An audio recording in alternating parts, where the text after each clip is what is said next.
Jason, how you doing? Jason, where's the shirt? Where's the shirt? I'm sorry. I that was a trick. Did I fail or pass the test? I think this is a fail. No, you won. You definitely won. This shirt has a story. Let me tell you, you guys are lucky. You're lucky guys that this shirt. This don't come out for no riffraff. Is that the synths in the background there? That looks like you're ready to start working away there. This is we're in the studio here. Yeah. Nice. That's where the magic happens. This is where the magic happens. Yeah. I tell my girlfriend that this is where I say what I say about this room, you know. We'll edit this bit out, don't worry. Yeah. No, it's working fine now, Jason. No problems compared to last night. We're all good. Good to go. Right. Good. We're suited and booted. I'm the only man that get dressed up for this one by the looks of it. But it's all right. I'm not taking offence. I'm not bitter. Yeah. I'm dressed up from the waist down. You just can't see it. So thanks very much for taking time out to come and chat to us as well, Jason. My pleasure. Yeah, how's things been on today? What you been up to today? Anything exciting? Nothing too exciting. I mean, I'm working on a bunch of label stuff for Razor and Tape, finishing up some remixes that I got to do. Let me make that sound stop happening. Just normal sort of day here at in Brooklyn. Yeah, it's a little not as nice as it was yesterday. It was beautiful yesterday. It's a little gray today. Yeah, it's nice over here in Africa. Let me tell you, the sun's been beating down all day. I feel like I'm on holiday. No, you've been keeping busy then, music projects, things like that. Then lots going on. Yeah. There's a ton going on. I mean, between Razor and Tape and my own production stuff, and now with things starting to open up a bit and gigs are coming in a little bit. I seem to be pretty busy. I think it's going to be a fun summer. Yeah, we're loving Razor and Tape, loving the label. See the stuff that you guys put out on that. I think I was saying that last night before you kind of cut off on us for a bit. Yeah. No, loving the label, what you guys are pushing on there. It's phenomenal. Just the standard and just a warmth about the sound and everything, the effort you guys go to. We're just huge fans over here, that's for sure. What have you got coming up then? Can you tease us with some releases? I can, for sure, yeah. And I appreciate those kind words. Well, so the next thing that is coming out, actually, I think maybe came out just started appearing on stores this week, is the Biona System record, which has remixes from Jimster and on one side, and on the other side, remixes that I and Diogo Strauss, Brazilian producer, made. Biona System is a Brazilian band, pretty big, current sort of poppy Brazilian band. Yep. And we got connected with them through Diogo, who we've done some other work with on the label. And he brought this project to us, and it's pretty exciting. It's a great song. The original version features a couple of like Brazilian legends, Antonio Carlos and Jacafi. Brilliant. So it was super fun to work on that. Diogo and I kind of passed the project back and forth during lockdown, and Jimster did his version. Beautiful, sort of percussive, Balearic kind of thing. Yeah. Nice one. Lots going on. Who are some of the artists that's on the label, Jason? Who are some of your kind of top artists on there? Well, I mean, we've had so many at this point. We're actually going to hit our 100th release this summer between all of our different imprints, because we've got Razor and Tape Reserve, and Razor and Tape 45. Right. But I mean, just to name a few, we've had stuff from Dimitri from Paris. Oh no, sorry, Dimitri from Brooklyn. And we had. I mean, our early releases were Late Night Tough Guy, Dimitri from Brooklyn. Ron Bass Jam, Lovebirds. We've had stuff from Fook and Junction. We had edits from Mr. K, Danny Krivet on there. And more recently, some of the original stuff that we've had. Let's see. Well, we've got a release coming up, a remix EP of Midnight Magic's classic song "Beam Me Up" with some new remixes on there by Prince Thomas, Kim Ann Foxman, and each other. Who else? Geez, now I'm drawing a blank. One of my favorite tracks, actually. I play this pretty much. Yeah, John plays this one. Is it Koi, Like It Is? Oh, yeah. See, that's a great track. I call them COEO, but maybe... We weren't sure either. What no idea. Yeah. We were going to ask you, but obviously we don't know that. It's a mystery. Those guys are from Germany, and that's a really nice record. People love that one. Yeah, there's a great Fela edit on there too. How did that one come about? If you don't mind me asking, what was the kind of process behind that one? John Yeah, loves so it. those guys had actually sent us a pile of things they had done, a huge folder, and at the time Aaron and I were super busy, and we didn't get around to it until late. And actually there was a couple that were in there that ended up coming out, some of their big tracks that came out on some other labels who will remain nameless, strictly because Aaron and I were too slow to get to it. They sent it to us, but they're, they, at this point, fortunately now, with where we're at as a label, people do send us their demos, and some really nice artists, would want to release on the label. And we're fortunate to have people like COEO sending us great music like that. Yeah. How did the label get started, and how long has it been going for now? Yeah, that's a good question. We started, I believe we launched in 2012. Aaron and I had just known each other for a short while at that time. Aaron's originally from Brooklyn, and I'm in Brooklyn. I've been in Brooklyn for many years, almost 25 years now. And he had left, he'd moved to Chicago, and then he'd come back to New York. And at that time I had just started to kind of put out some reworks and edits on SoundCloud. And SoundCloud was a kind of a cool community then of people doing similar things like that and sharing music. And Aaron and I kind of met that through SoundCloud, as if it was like, Tinder for DJ bros or something. And we got connected and ended up linking up, and our tastes were really similar. And Aaron doesn't produce, but he's a great DJ. He's been DJing for many years. And we started playing a little gig together, a little regular gig at this crappy little bar in the East Village. And he had these edits that he had gotten. He had produced a bunch of parties in Miami and Chicago and other places. Yeah. And some of the artists who had come had, like Ron Bass Jam and Lovebirds, had actually given him some of their personal edits that they had made for their DJ sets. So he had these things that he was sitting on, and I had a bunch of these ones that I was working on. And we decided to kind of just get together and start a label and get it out, sort of very DIY, underground white label style. Yeah.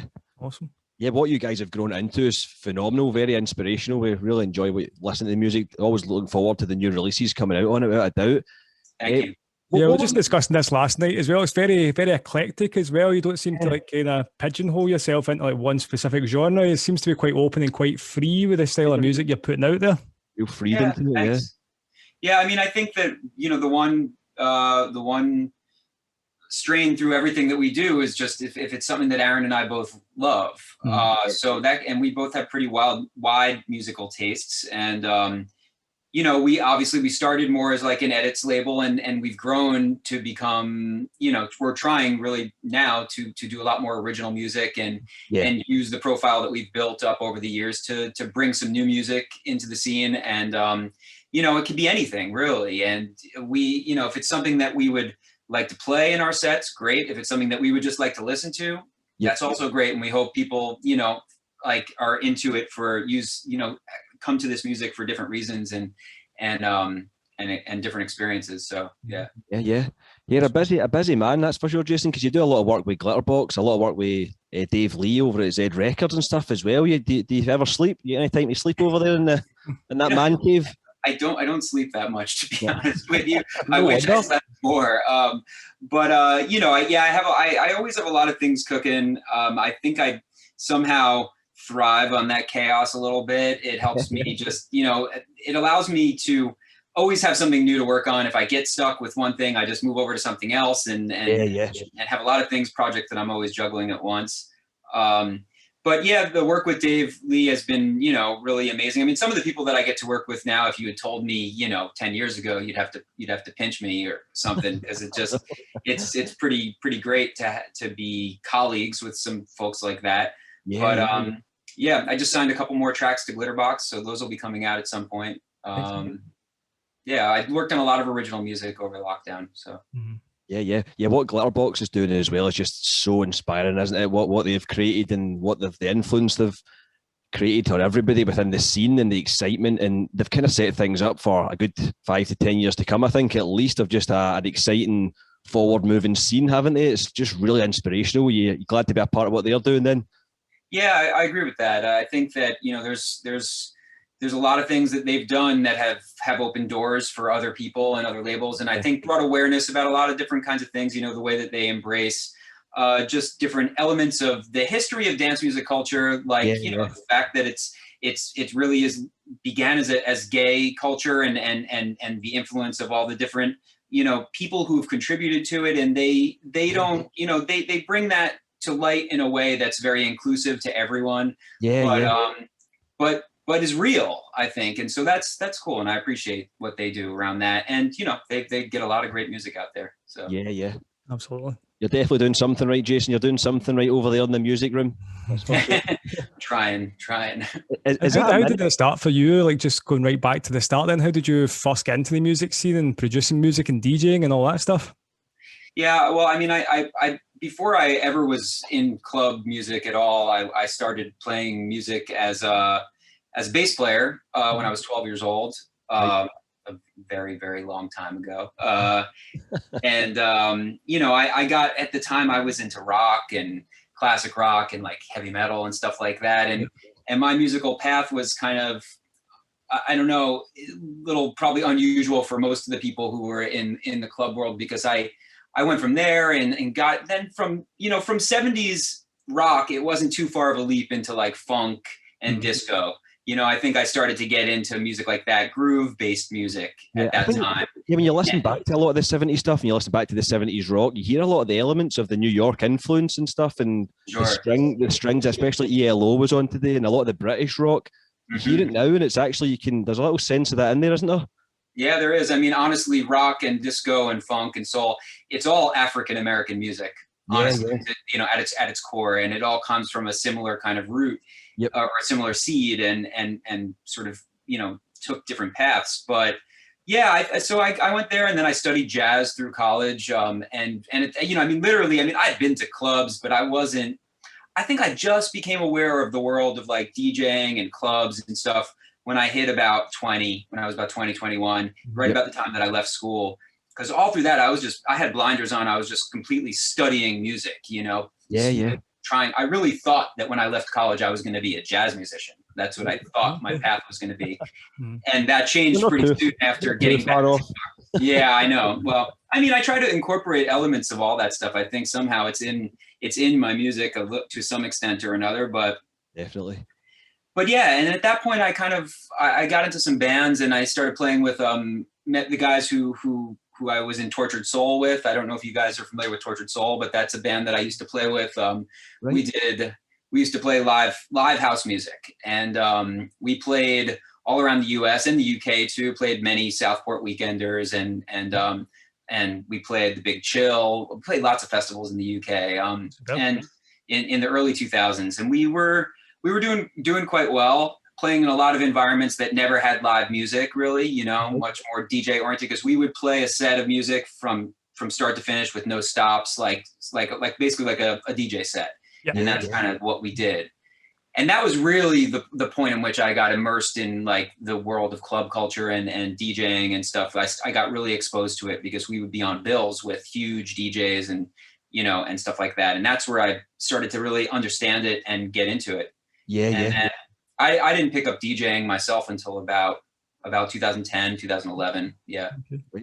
That's interesting, because it's working a lot better for you now, because things have opened up again to a lot more live elements in the music, haven't they? People are a little bit more appreciative of those live elements. And I don't know if people are just appreciating that more than what they had beforehand through the 90s and 2000s.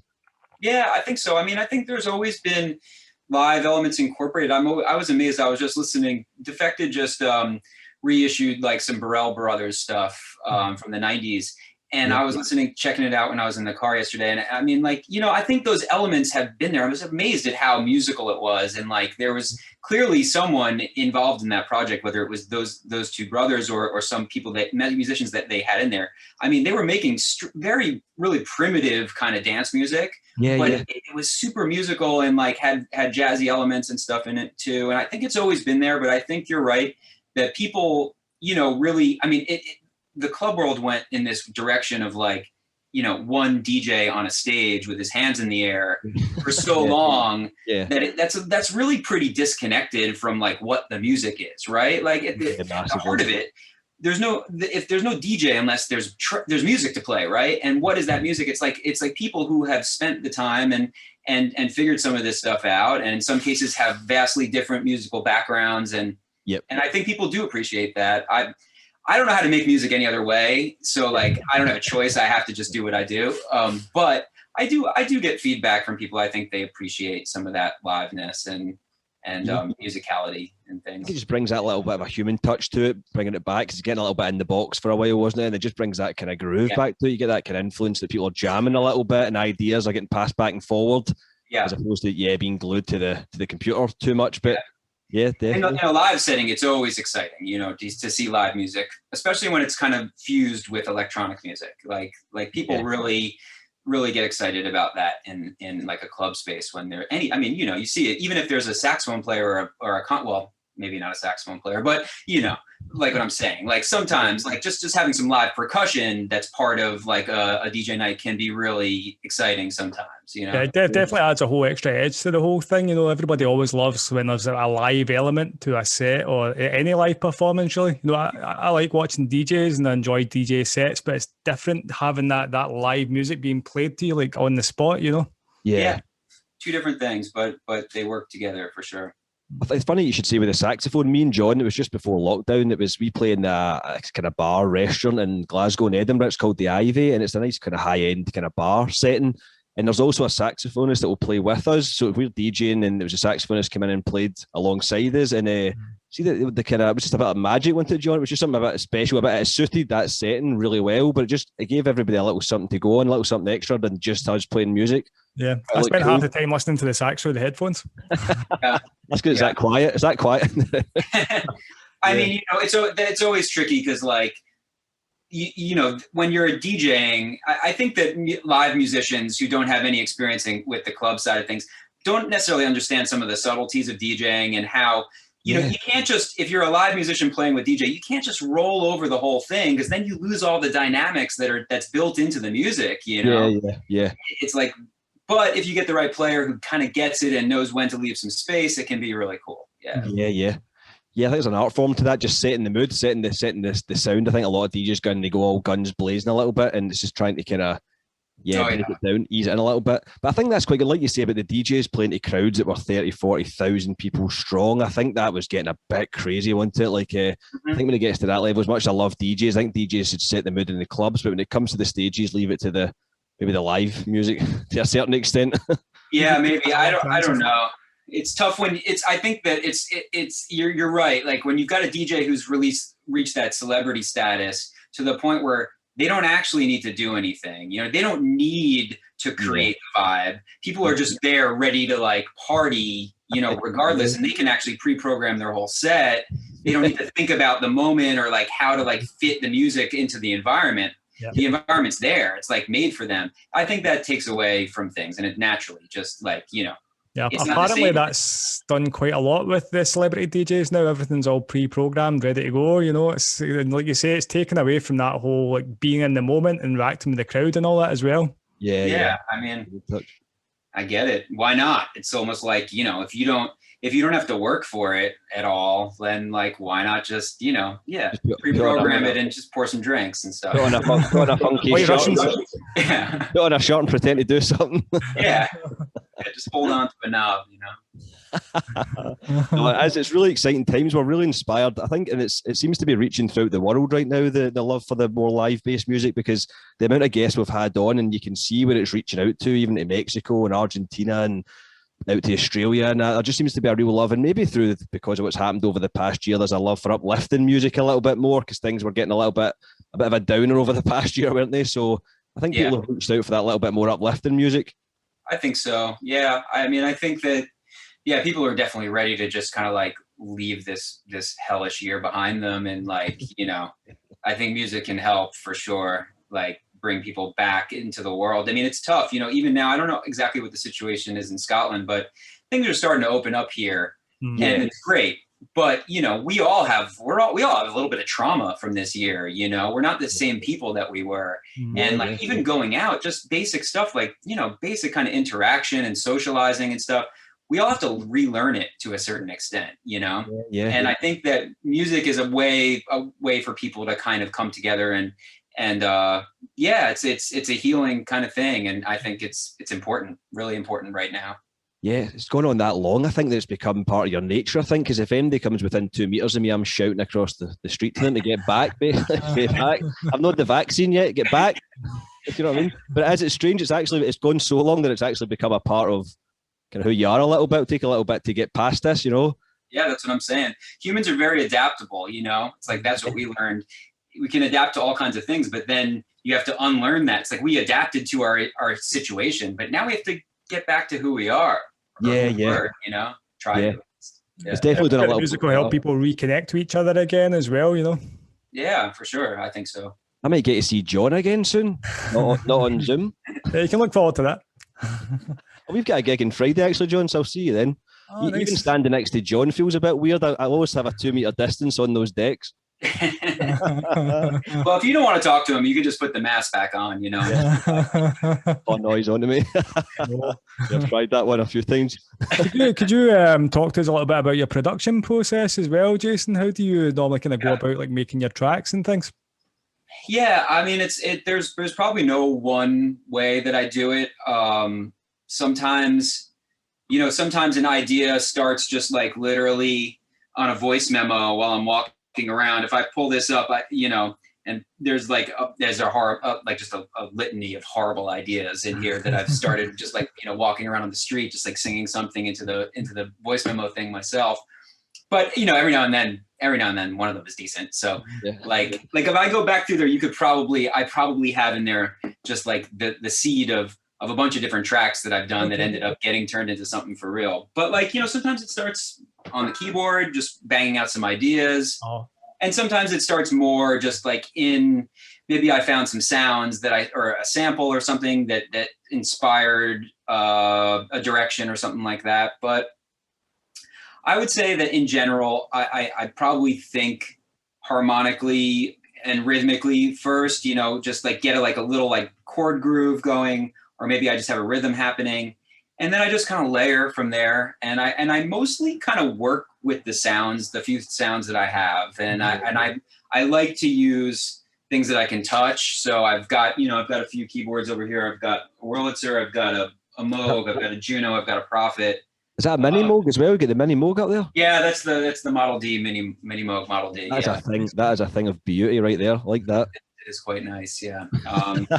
And I've got a few other things here. I've got an SH-101. I got a bass station, and for the most part, like that is most of my like synthesizer palette. I mean, I do have soft synths, and every now and then, like if I need some soft like synth strings or something like that, or the one thing that I wish I had that I don't even have space for is a real Rhodes. But yeah, oh wow. But and then I kind of just work with the things that I have. A lot of times I hate to say it, but I recycle sounds. I have certain things that I like and I know they work well. And I, at this point, I kind of have what I like to do is when I finish a project, I often make myself like a little sample pack from that project. Really? And I have like, I'm very organized with all of that stuff. And I have, so if I'm working on something new, I'll be like, what would sound good on that? Like the kick drum from that song would work here,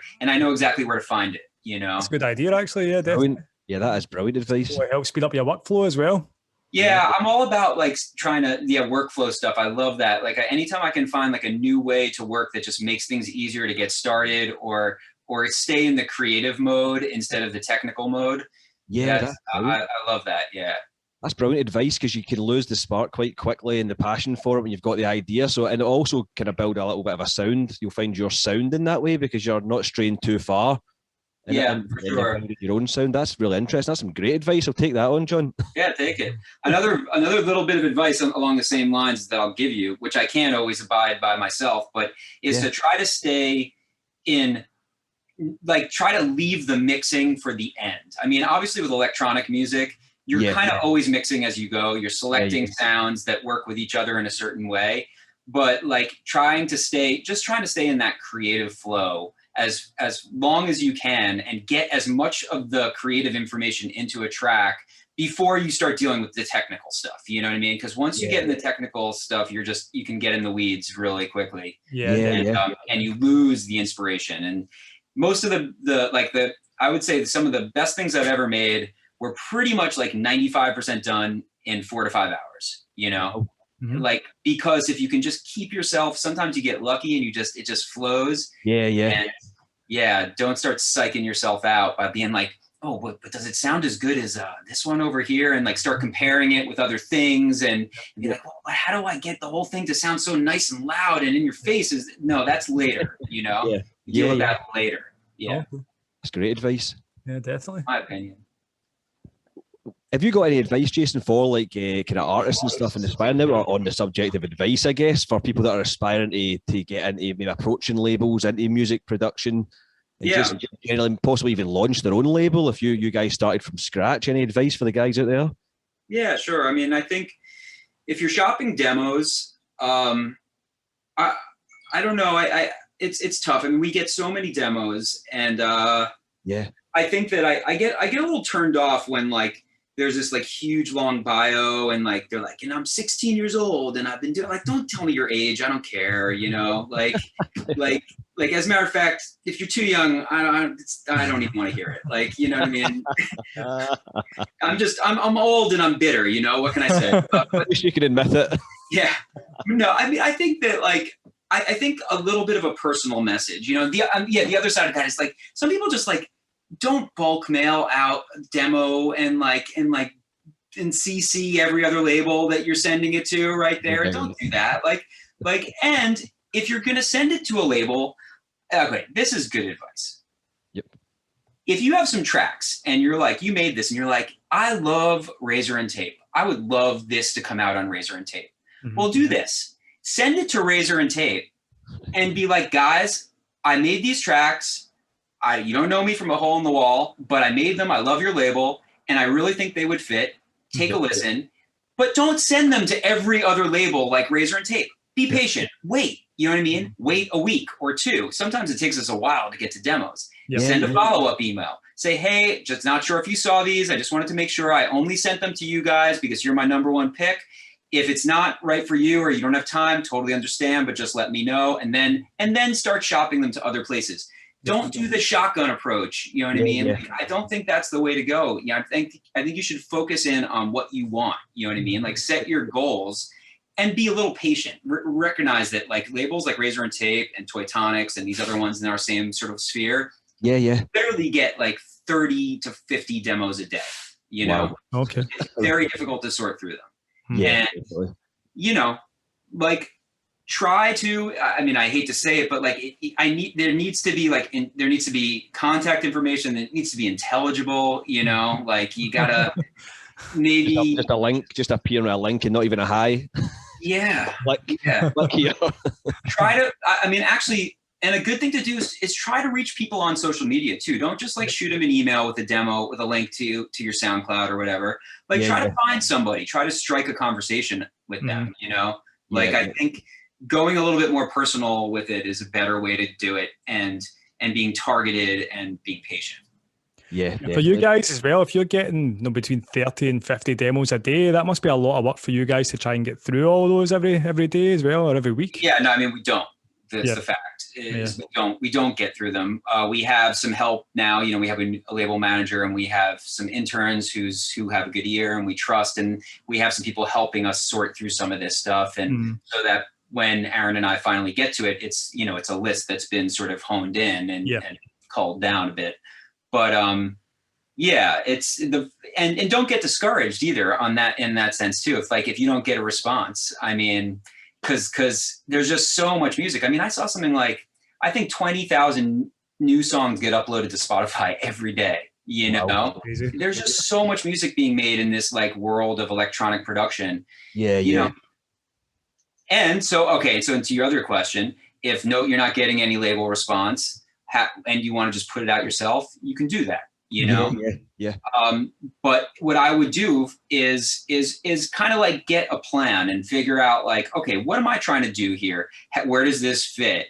Like, am I just doing stuff that someone else is already doing? Like, what's the niche for what you're trying to do? You know what I mean? Like, and maybe like, if you're going to start a label, I would have a few releases lined up ready to go when you launch, you know what I mean? And put a plan into place, like for some promotion. Don't just like drop stuff on Bandcamp or just drop it on Juno. There's too much music that's getting released like that. And if you can invest in doing vinyl, I would suggest, and it's DJ oriented music, get it out on vinyl. It makes a difference. Right. Yeah. Brilliant advice. You think the vinyl does make that big difference, yeah? I mean, just because, like I said, so much music comes out digitally every single day. Yeah. I think the commitment and obviously the financial investment that goes into vinyl makes a difference. You know what I mean? Like for me, for example, if I go and I want to shop for some music, I will most likely go to Juno Records first and look at what's coming out on vinyl. Because at least that just sort of like limits the world of music a bit, you know. If you go to if you just go to TrackSource or Juno Download or Beatport, I mean, it's insane. It's overwhelming, you know, how much music is coming out just strictly digitally. And I think that these days, because of that, people's musical memories are so short, you know. It's like, I mean, we are all I'm sure you have music that you got from somewhere 3 weeks ago that's in your library. I know I do. And I don't remember what the hell it is, you know what I mean? But I know what record I bought, you know what I mean? Like, I know the record that I bought because I sat there and I was like, do I want to spend $15 on this? Okay, yes, it's good enough. I'm going to spend the money on this. You know what I mean? Like, if you buy the record, you remember it. Yeah, you really make sure you part with that cash with something that you're really going to enjoy or you're really going to use for your sets, I think, don't you? And it gets in your, you know what I mean? You pick it up, you touch it, you look at the cover, it all gets sort of like, you take it in a different way, you know, you ingest it in a different way. And I think that makes a difference. Now, that said, I know not everybody can afford to do vinyl. It's expensive if you don't have a partner who's helping you with those costs or anything like that. But if you can swing it, I think it's worth it. That's a way to like really show that you're getting behind your music and you're committed to it and you're taking it seriously.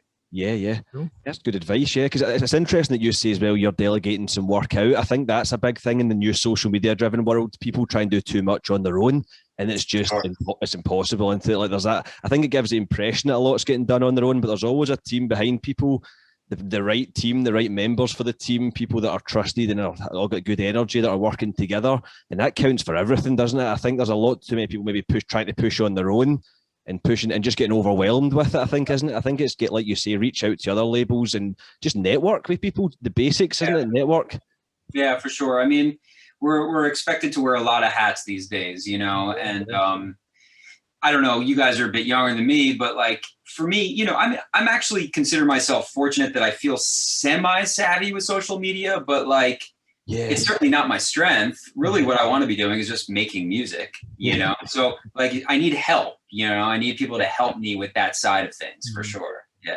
Yeah, because the social media thing's pretty much a full-time gig in itself these days, you know. As soon as if it's not on social media, it's pretty much like nobody's really going to see it anymore, you know. Yeah. And it's interesting as well, Jason, that you had mentioned how fast moving it is. I think social media creates this fast-paced world of music that the next release, like you say, 3, 4, 5 weeks ago, seems to be forgotten about and everyone's chasing the next thing. But I think social media kind of creates that kind of buzz and that energy that it's before you know everybody's wanting everything yesterday before anything's I mean, it's, you know, demos and things like that to labels. They're expecting it to be answered as quick as they might answer a message. But if they looked at the label, there's about 10 people trying to get through things, you know. Yeah, it's frustrating as an artist. I mean, as a label, we always have new music coming. We always have a new thing to talk about. But as an artist, you know, it takes a lot of time and energy to develop new music. And the second it's out, it's old. You know what I mean? Like the minute it's out, someone's like, "Well, that's good. I like your new record. What else do you have coming?" You're just like, "But I just did that." Like, yeah, savor the moment. Yeah, as it's true, it's a mad world compared. You've probably seen both then, it going from the kind of the birth of the digital world, I guess, then, and what it's like now. You must be seeing massive differences to what it was like before then. Yeah, I mean, for sure. I mean, when I was in college, so I'm 44 years old. I'm going to be 45 this year. When I was in college, I took a class called Introduction to the Internet, an actual college course. Well, I did learn how to write HTML code, and I still know how to do that. So that has served me from time to time. But like to give you an idea, you know what I mean? But like if I had gone to college like a couple years earlier, I would have actually missed that. And been totally playing catch up, on this stuff my whole life, kind of, and like I have friends who are just a bit older than me for whom they just never got comfortable with social media stuff at all. And it's wild. I mean, like, like if you wanted to get people to come to your party, you guys might remember this too, or maybe they still do it. You had to print up flyers and someone had to hand them out, like to people on the street, usually you. Like if you wanted someone to come to your gig, otherwise nobody knew about it. There was no way for them to know, Like when we were younger, me and John and my brother, we put on a party. God, we were like just into high school, like a higher school, and it was like a scout hall we hired out, went to John, and we must have been about 14, and I think we hand drew out those. No, we actually drew the flyers and all that as well. Yeah, that's the way to do it. Drawn. That was a personal touch right there. I don't know how good those drawing skills were. But it's like... Get the photocopy machine, and like at Kinko's or whatever. It definitely worked because we had a packed scout hall, so it all worked in the end. I'm sure they told us to turn the volume down, so it must have been going well.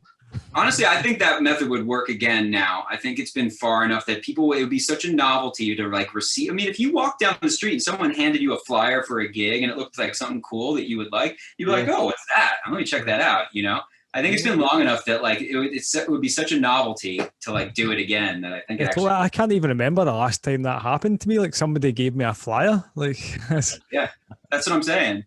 I mean, I remember, things are even different than 10 years ago. It used to be Facebook, right? Like you had to put your event on Facebook. Otherwise that was where you generated all the interest for your stuff. And now nobody gives a crap about Facebook.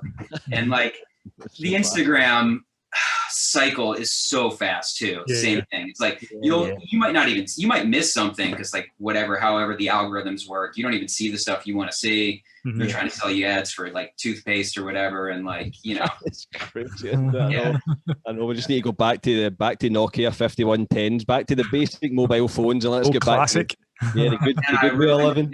You could text your pocket, you know what I mean? Like you could, like you knew where the thing was, like James Bond. You know what I mean? Like, totally. A good game of Snake as well. Oh yeah, we're showing our age now. Classic. Yeah. We went off on a bit of a tangent. Sorry, Jason. We tend to do this a little bit sometimes. Well, what's coming up for you next, Jason? What's on the agenda for you next? Sorry, we know you need to go shortly. Yeah, I do. I need to go in a minute, but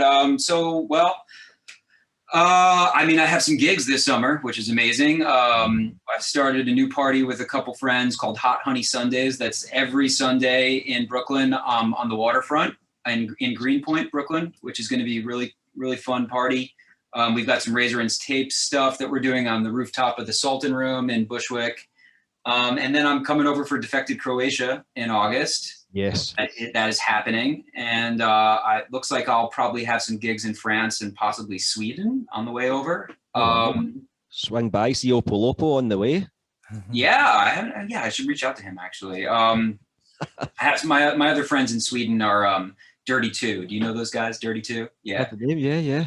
Brilliant. Got a lot planned then. That's exciting times actually. That's great. Great to hear things are starting to get back to normal a little bit then. Yeah.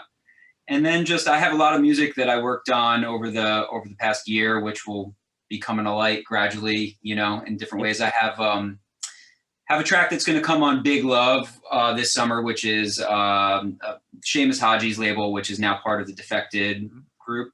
Yeah, it's a great label. Great stuff. Yeah, and then some music that I made with a friend of mine, Peter Mattson, is coming out on Heist in October. Yep. And then I will have an EP of my own solo stuff on Razor and Tape at some point, and then a Glitterbox track at some point. There's a lot of stuff. I was going to say that. You've been a busy man. It's all happening. Yeah.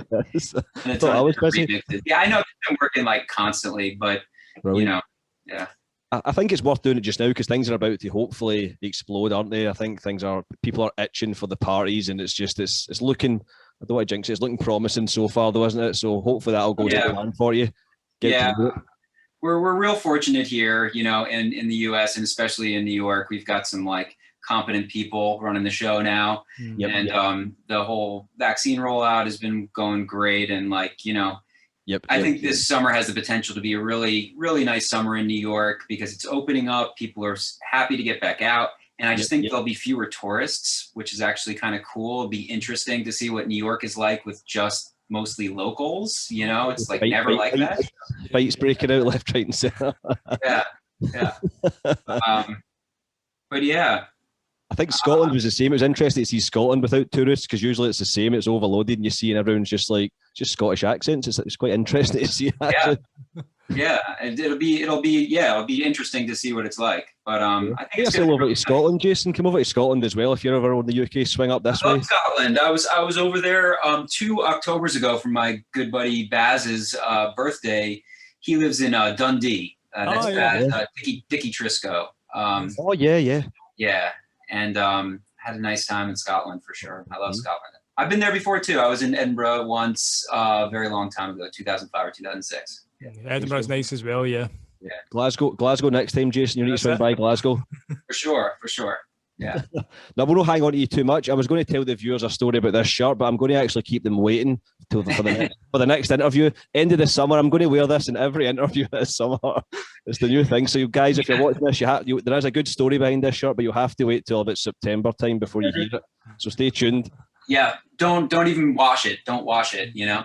And then I feel like it's looking at me, though. I feel like it's looking at me. And then after September, you just have to throw it away. Yeah. I'm sleeping in this tonight. No, thanks a lot, Jason. Thanks for taking time to come on for a chat again. I'm glad it all worked out tonight, and it's a pleasure having you on the show. Yeah, I appreciate it, guys. Thank you. It was good chatting to you, Jason. Keep up the great work, man. All right, take care. All right, we'll do. Take care, you guys. All right, be safe. Bye.